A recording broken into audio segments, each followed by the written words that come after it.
ಏನು 4/5/2026 KSRTC ನೌಕರರ ಕೂಟ ಮತ್ತು ಒಕ್ಕೂಟದವರು ಸಾರಿಗೆ ನೌಕರರ ನ್ಯಾಯಯುತ ಬೇಡಿಕೆಗಳಾಗಿ ಏನೇನಿದೆ ಸರಿಸಮಾನ ವೇತನ, 38 ತಿಂಗಳ ವೇತನದ ಹಿಂಬಾಕಿ ಮತ್ತು ಚುನಾವಣೆಗೋಸ್ಕರ ಈಗೇನು ನಮ್ಮ ಗೌರವಾಧ್ಯಕ್ಷರು ಮಾತಾಡಿದ್ದಾರೆ ಅದರಂತೆ ಕೊಡಬೇಕು ಅಂತ ನಾವು ಒತ್ತಾಯಿಸಿ ಇವತ್ತು ನಾವು ಹೋರಾಟಗಳನ್ನ ಹಮ್ಮಿಕೊಂಡಿದ್ದೀವಿ. ಈ ಹಿಂದೆ ನಾವು 8/4/2026 ಚಿತ್ರದುರ್ಗದಿಂದ ಪಾದಯಾತ್ರೆ ಬಂದು ಸರ್ಕಾರ ಗಮನ ಸೆಳೆಯುವಂಥ ಕೆಲಸಗಳನ್ನ ಹೋರಾಟಗಳನ್ನ ನಾವು ಶಾಂತಿಯುತವಾಗಿ ಮಾಡ್ತಾಯಿದ್ದೀವಿ.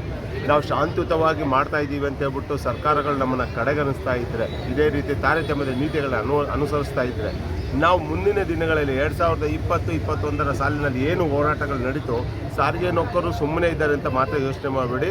ಇದು ಸಾರಿಗೆ ನೌಕರು ಒಂದು ರೀತಿ ಕಲ್ಲಿದ್ದಲ್ಲಿದ್ದಂಗೆ, ಹತ್ಕೊಳ್ಳೋದು ತಡ, ಹತ್ಕೊಂಡ್ಬಿಟ್ರೆ ಪೂರ್ತಿ ಬೂದಿ ಆಗಂಗೆ ಅವ್ರ ಕೆಲಸಗಳನ್ನ ಅವ್ರು ಮಾಡಿಬಿಡ್ತಾರೆ. ಈಗಾಗಲೇ ಪಕ್ಕದಲ್ಲೇ ತೆಲಂಗಾಣದವರು ಆ ಕೆಲಸಗಳನ್ನ ಮಾಡಿ ತೋರಿಸಿದ್ದಾರೆ.